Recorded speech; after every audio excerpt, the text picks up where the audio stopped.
तो दोस्तों, middle east में चल रहे ईरान इजराइल वॉर में सीरियस एस्केलेशन देखने को मिल रहा है। बम और मिसाइलों की वर्षा रुकने का नाम नहीं ले रही है और ये युद्ध अब केवल मिडिल ईस्ट में लोकलाइज नहीं है, ये स्प्रेड होता जा रहा है। इस वॉर को शुरू हुए मात्र कुछ ही दिन हुए हैं, लेकिन ये वॉर स्प्रेड होते होते भारत के नज़दीक पहुंच चुका है।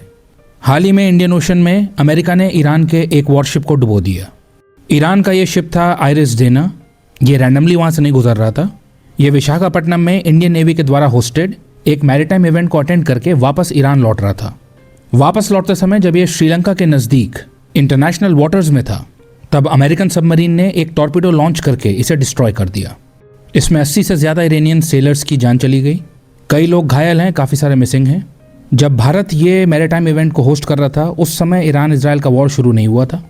ईरान के फ्रिगेट आयरिस डेना ने इसमें एज अ गेस्ट पार्टिसिपेट किया था। 70 से ज़्यादा देशों की नेवीज़ ने इस इवेंट में मैरीटाइम कोऑपरेशन को बढ़ाने के लिए पार्टिसिपेट किया था। ईरान भी उसमें से एक देश था। 2026 का international fleet review Bharat host कर रहा था। इसके लिए विशाखापट्टनम पोर्ट पर दुनिया भर के देशों से वॉरशिप्स आए हुए थे। ये नेवल कोऑपरेशन और डिप्लोमेसी का एक प्रदर्शन था। बाकी देशों की तरह ईरान ने भी अपना शिप भेजा था। ईरान का क्रू भारत में मार्च कर रहा था। एक लार्ज स्केल नेवल परेड हमको देखने को मिली थी। इंटरनेशनल फ्लीट रिव्यू के साथ साथ भारत ने 2026 की मिलान नेवल एक्सरसाइज भी होस्ट करी थी। ईरान के शिप आयरिस डेना ने इसमें भी पार्टिसिपेट किया था। मिलान एक मल्टीलैटरल नेवल एक्सरसाइज है। इसमें विभिन्न देशों की नेवीज इंडियन ओशन रीजन में मैरीटाइम कोऑपरेशन को बूस्ट करने के लिए, आपस में कम्युनिकेशन को इम्प्रूव करने के लिए, डिजास्टर रिस्पॉन्स को इम्प्रूव करने के लिए साथ में प्रैक्टिस करते हैं, नेवल ड्रिल्स करते हैं। इसमें तमाम एक्सरसाइजेस की जाती हैं, जैसे कि सर्च एंड रेस्क्यू मिशंस।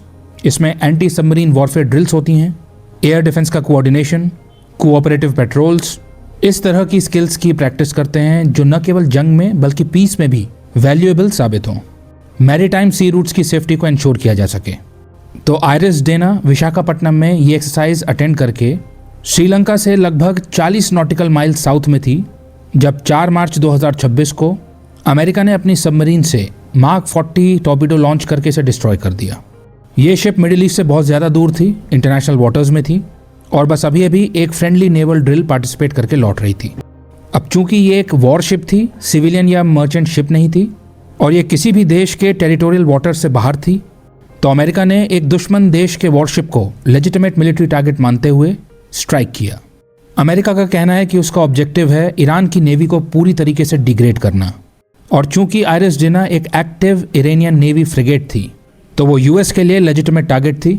और चूंकि जिस समय अमेरिका ने इस पर अटैक किया वो हाई सीज में थी, इंटरनेशनल वाटर्स में थी, तो अमेरिका ने भारत या श्रीलंका की सॉवरेनिटी को वायलेट नहीं किया है। नेवल वॉरफेयर में सबमरीन के द्वारा टॉर्पीडो से स्ट्राइक करना एक क्लासिक मेथड है। वर्ल्ड वॉर 2 के बाद से अमेरिका ने पहली बार ऐसा करके एक शिप को डुबोया है। अटैक होने के बाद जो सर्वाइवर्स थे, शिप रेक पर्सनल थे, उन्होंने डिस्ट्रेस कॉल भेजी। श्रीलंका ने रिस्पॉन्ड करते हुए search and rescue mission conduct किया। श्रीलंका के द्वारा घायल लोगों को रेस्क्यू किया गया।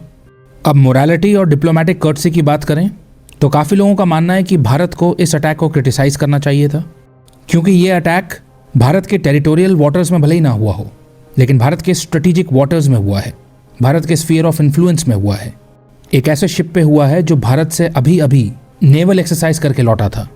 बट जियोपॉलिटिक्स में निर्णय स्ट्रेटेजिक इंटरेस्ट को ध्यान में रखते हुए किए जाते हैं। ईरान की ज्योग्राफी और कनेक्टिविटी की वजह से अपनी एनर्जी सिक्योरिटी को ध्यान में रखते हुए भारत ईरान के साथ टाइज रखता आया है। बट अमेरिका और इजराइल भी भारत के स्ट्रेटेजिक पार्टनर्स हैं, तो भारत की पॉलिसी स्ट्रेटेजिक बैलेंसिंग की रहती है। इस सिचुएशन में भारत के पास 3 ऑप्शंस थे। एक तो अमेरिका के अटैक को पब्लिकली क्रिटिसाइज करे, ईरान के साथ ओपन सॉलिडारिटी दिखाए, ऐसे में भारत के अमेरिका के साथ संबंध खराब होते। दूसरा ऑप्शन है कि ओपनली अमेरिका के स्ट्राइक्स को सपोर्ट करे, ऐसे में भारत के ईरान के साथ संबंध खराब होते। और तीसरा ऑप्शन था स्ट्रेटेजिक साइलेंस, जनरल पीस और स्टेबिलिटी के स्टेटमेंट्स दे और ओपनली किसी का भी पक्ष न ले। भारत ने तीसरा ऑप्शन चुना।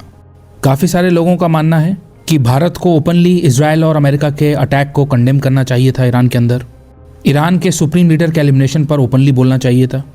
ईरान के अंदर जो स्ट्राइक्स हो रहे हैं उसमें जो सिविलियन लाइव्स जा रही हैं, जैसे कि स्कूल बिल्डिंग पर अटैक हो गया, उसके बारे में इजराइल और अमेरिका को क्रिटिसाइज़ करना चाहिए था।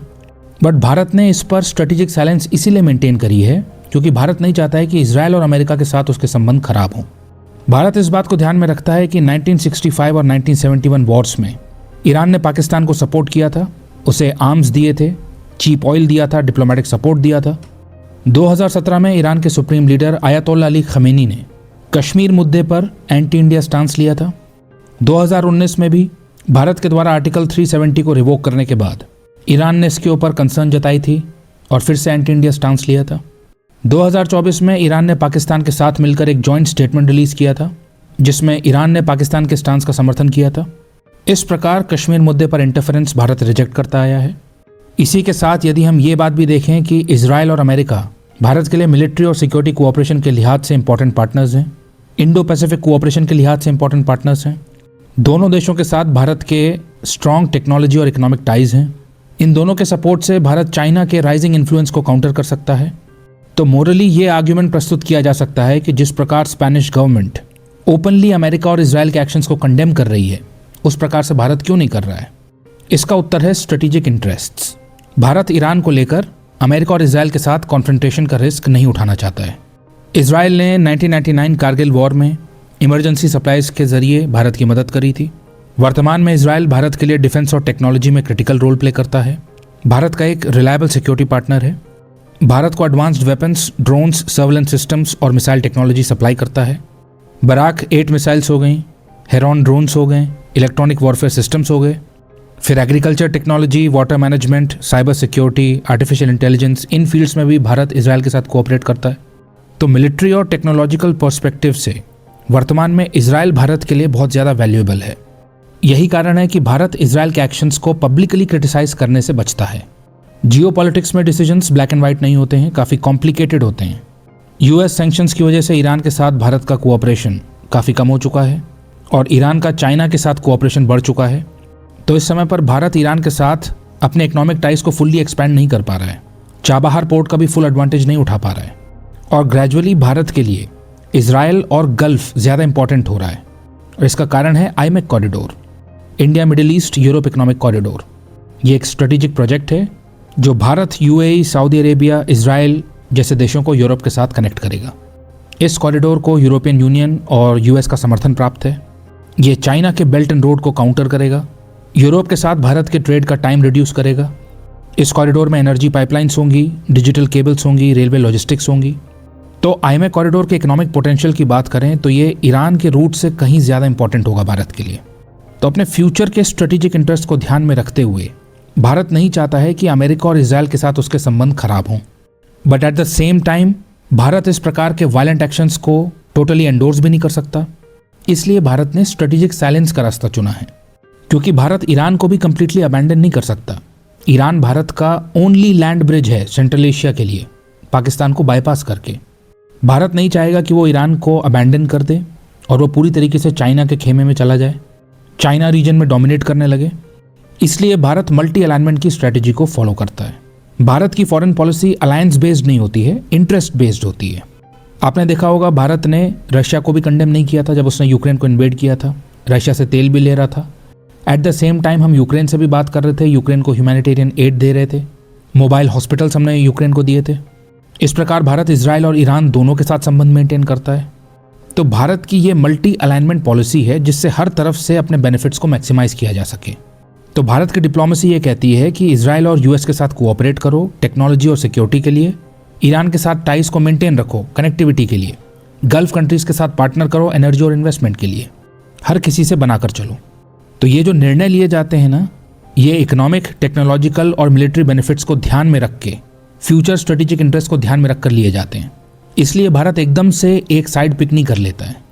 यही कारण है कि जब ईरान ने यूएई के ऊपर अटैक किया, गल्फ नेशंस के ऊपर अटैक किया, तो भारत ने गल्फ देशों को रीच आउट किया, उनके प्रति सॉलिडारिटी दिखाई, लेकिन ईरान के सुप्रीम लीडर के एलिमिनेशन पर साइलेंस मेंटेन करी। इजराइल और अमेरिका के अटैक को क्रिटिसाइज नहीं किया। भारत डी एस्केलेशन और डायलॉग के लिए बोलता रहा, सिविलियंस की सेफ्टी के लिए बोलता रहा, 1 करोड़ के आसपास रीजन में जो भारतीय हैं उनकी सेफ्टी को इंश्योर करने के लिए बोलता रहा। और कुछ दिन स्ट्रेटेजिक साइलेंस मेंटेन करने के बाद 5 मार्च 2026 को भारत ने आयतोल्ला खमीनी के एलिमिनेशन पर फॉर्मली कॉन्डोलेंसेस कन्वे करी। भारत के फॉरेन सेक्रेटरी न्यू दिल्ली में इरानियन एम्बेसी को विजिट करते हैं और भारत सरकार के बिहाफ पर कॉन्डोलेंस बुक को साइन करते हैं। ईरान के एम्बेसडर से मुलाकात करते हैं, ईरानियन सरकार और लोगों के प्रति सिंपैथी व्यक्त करते हैं। तो ये भारत की क्लासिक बैलेंस्ड अप्रोच है। भारत अपने डिसीजंस में एकदम से रश नहीं करता है, समय लेकर एक मेजर्ड रिस्पॉन्स देता है, देशों के साथ अपने टाइज को बैलेंस करके चलता है। बेशक भारत के स्ट्रेटेजिक वाटर्स में आइरिस डेना को डुबो देना इंडियन ओशन रीजन में भारत के इन्फ्लुएंस के लिहाज से पॉजिटिव डेवलपमेंट नहीं है। ये रीजन में भारत के नेट सिक्योरिटी प्रोवाइडर की इमेज को हिट करता है, क्योंकि अमेरिका ने भारत के मैरीटाइम बैकयार्ड में इतना बड़ा इंसिडेंट करने से पहले दोबारा नहीं सोचा। इस तरह की टाइमिंग और ऑप्टिक्स बन गई कि ईरान का एक फ्रिगेट, एक वॉरशिप जो भारत का गेस्ट था, भारत से एक्सरसाइज करके लौटा था, वो भारत के मैरीटाइम बैकयार्ड में एब्सोल्यूट इम्प्यूनिटी के साथ डिस्ट्रॉय कर दिया जाता है और भारत इसे पब्लिकली क्रिटिसाइज भी नहीं करता है, इस पर स्ट्रेटेजिक साइलेंस मेंटेन करता है। अमेरिका के इस एक्शन से भारत का मैरीटाइम नेबरहुड वॉर जोन में तब्दील हो गया है। इस बात का हमको हाल फिलहाल में एम्पल एविडेंस मिला है कि यदि ट्रंप एडमिनिस्ट्रेशन को पब्लिकली कन्फ्रंट और कॉल आउट नहीं किया जाता है, क्वेश्चन नहीं किया जाता है, तो वो रेड लाइंस को और क्रॉस करते हैं, और ज़्यादा बुली करते हैं। अमेरिका इसे वीकनेस की तरह परसीव करता है। तो ऐसे समय में भारत की स्ट्रेटेजिक साइलेंस को अमेरिका वीकनेस की तरह परसीव करता है। ईरान में भी भारत के प्रति पब्लिक सेंटिमेंट शॉक और एंगर का बन रहा है। स्पेन चूंकि पब्लिकली क्रिटिसाइज कर रहा है डोनाल्ड ट्रंप को और इजराइल को, तो उसके प्रति रिस्पेक्ट बढ़ रही है। चाइना और रशिया ओपनली ईरान को सपोर्ट कर रहे हैं, अमेरिका और इजराइल को कंडेम कर रहे हैं। इसका उन्हें फ़ायदा भी मिल रहा है। स्ट्रेट ऑफ हॉर्मुज बंद होने से रशिया को फ़ायदा होगा। ईरान ने यह भी कहा है कि वो स्ट्रेट ऑफ हॉर्मुज से चाइना की शिप्स को पास होने देगा। वहीं भारत के लिए अभी चिंताएं बढ़ रही हैं, ऑयल के प्राइसेस बढ़ेंगे, वॉर स्प्रेड होकर भारत के स्फीयर ऑफ इन्फ्लुएंस में पहुंच गया है। तो इस इंसिडेंट के बाद foreign media Indian ocean region में भारत की प्रेस्टीज और प्राइमेसी पर सवाल उठा रही है, भारत की अथॉरिटी पर क्वेश्चन की तरह देख रही है। इसे भारत की डिप्लोमेटिक सॉफ्ट पावर पर चोट बताया जा रहा है। अमेरिका खुलेआम इंडियन ओशन रीजन में अपनी हार्ड पावर प्रोजेक्शन कर रहा है। तो इस प्रकार भारत के कई डिफेंस एक्सपर्ट्स और एनालिस्ट्स का मानना है कि भारत को क्लियर रेड लाइंस ड्रॉ करनी पड़ेंगी। रीजन में शिपिंग रूट्स की सेफ्टी को इंश्योर करना होगा। फिलहाल भारत अपनी मल्टी अलाइनमेंट पॉलिसी के तहत राइवल पावर्स के साथ भी अच्छे रिलेशंस मेंटेन करने का प्रयास कर रहा है। पर हमें ध्यान रखना होगा कि जियोपॉलिटिक्स में निर्णय इस बात से लिए जाते हैं कि हमारी जो इजराइल और यूएस के साथ स्ट्रेटेजिक पार्टनरशिप है और ईरान के साथ नेवल टाइज हैं, इसमें अपने नेशनल इंटरेस्ट के पॉइंट ऑफ व्यू से अभी कौन सा ज़्यादा महत्वपूर्ण है उसे पिक करना पड़ता है। इसी को ध्यान में रखते हुए भारत ने स्ट्रेटेजिक साइलेंस को चूज किया। जियोपॉलिटिक्स में न कोई परमानेंट मित्र होता है, न कोई परमानेंट शत्रु होता है, केवल इंटरेस्ट्स परमानेंट होते हैं। देश अपने हितों के हिसाब से फैसले लेते हैं। तो एक ऐसा वॉरशिप जो कि भारत के टेरिटोरियल वाटर्स में नहीं था, भारत के प्रोटेक्शन में नहीं था, भारत इसे एस्कॉर्ट नहीं कर रहा था, ईरान ने भारत से मदद नहीं मांगी थी, नेवल एक्सरसाइज खत्म हो चुकी थी, जब तक एक्सरसाइज चल रही थी केवल तब तक ही ईरान का वॉरशिप भारत का गेस्ट था। इसलिए भारत ने ये चुनाव किया कि वो इसके ऊपर हुए अटैक को पब्लिकली क्रिटिसाइज न करे और इस वॉर में इन्वॉल्व न हो। ये भारत का long standing foreign policy tradition रहा है। भारत कॉन्फ्लिक्ट में डायरेक्ट अलाइनमेंट नहीं करना चाहता है जिससे उसके नेशनल इंटरेस्ट अफेक्ट ना हो। मैं याद दिला दूं, हम यहाँ पर ये बात नहीं कर रहे हैं कि भारत ने सही किया कि गलत किया, हम ये बात कर रहे हैं कि भारत ने क्या किया और क्यों किया। भारत ने सही किया कि गलत किया ये आप अपने इंटरेस्ट के अनुसार सोच सकते हैं। जहाँ तक भारत का ऑफिशियल स्टांस है वो यहाँ पर डिप्लोमेटिक फ्लेक्सिबिलिटी मेंटेन कर रहा है। ऑब्वियसली इसके प्रति डिवाइडेड ओपिनियंस आएंगे, कुछ लोग इसे सपोर्ट करेंगे, कुछ लोग इसे अपोज करेंगे। आप कोई भी एक साइड लेने के लिए स्वतंत्र हैं। वॉर का मिलिट्री लॉजिक तो यही होता है कि एनिमी के वॉरशिप्स एक लेजिटिमेट मिलिट्री टारगेट हैं, क्योंकि वो देश की आर्म्ड फोर्सेस का हिस्सा हैं। फिर भले ही वो पोर्ट्स के बीच में ट्रैवल कर रहे हों, वो लेजिटिमेट टारगेट्स रहेंगे। तो टेक्निकली और लीगली अमेरिका अपने इस वॉर टाइम ऑपरेशन को जस्टिफाई कर लेगा। हाँ, भले ही ईरान के ऊपर जो अटैक हुआ है वो तो इंटरनेशनल नॉर्म्स का क्लियर वायलेशन है, वो तो सभी को मालूम है, वो होना ही नहीं चाहिए था। बट हमारा विश्व ऐसा है कि ताकतवर लोग कानून को ओपनली वायलेट करते हैं और कोई कुछ नहीं कर पाता है। अभी भी वही हो रहा है। भारत का भी ये प्रयास है कि इन सेंसिटिव टाइम्स में देशों के साथ संबंध को खराब न किया जाए। किसी भी तरीके से ट्रंप के 3 साल को निकाला जाए, फिर जब कोई सेन गवर्नमेंट आती है उसके साथ कोऑपरेशन को बढ़ाया जाए। कनाडा के साथ भी ऐसे ही हुआ था। जस्टिन ट्रूडो के अंडर भारत और कनाडा के संबंध काफ़ी ख़राब हो गए थे। अब एक बेहतर एडमिनिस्ट्रेशन है तो मार्क कार्नी के अंदर भारत और कनाडा के संबंध सुधर रहे हैं। अभी बस भारत का ये प्रयास है कि ट्रंप की नीतियों के कारण और उनके एंटी इंडिया स्टांस के कारण जो संबंध अभी स्ट्रेंड हुए हैं वो इतने ख़राब ना हो जाएं कि वो बियॉन्ड रिपेयर हो जाएं। क्योंकि अमेरिका भारत की इंडो पैसिफिक स्ट्रैटेजी के लिए सेंट्रल है, लॉन्ग टर्म में चाइना के चैलेंज से निपटने के लिए भारत के लिए सेंट्रल है। इसलिए भारत क्वाइट डिप्लोमेसी का सहारा ले रहा है। पब्लिक क्रिटिसिज्म के बजाय private communications, back channel discussions, और न्यूट्रल मैसेजिंग के जरिए इस सेंसिटिव सिचुएशन को हैंडल कर रहा है। कई बार पब्लिक कॉन्फ्रंटेशन को अवॉइड करने के लिए अपनी कंसर्न्स को प्राइवेटली कन्वे किया जाता है। ये ग्लोबल पॉलिटिक्स में कॉमन है। भारत अपनी नेवल न्यूट्रलिटी की इमेज को प्रोटेक्ट करना चाहता है, क्योंकि भारत जो नेवल ड्रिल्स ऑर्गेनाइज करता है उसमें बहुत सारे देश पार्टिसिपेट करते हैं। उसमें अमेरिका की नेवी भी विजिट करती है।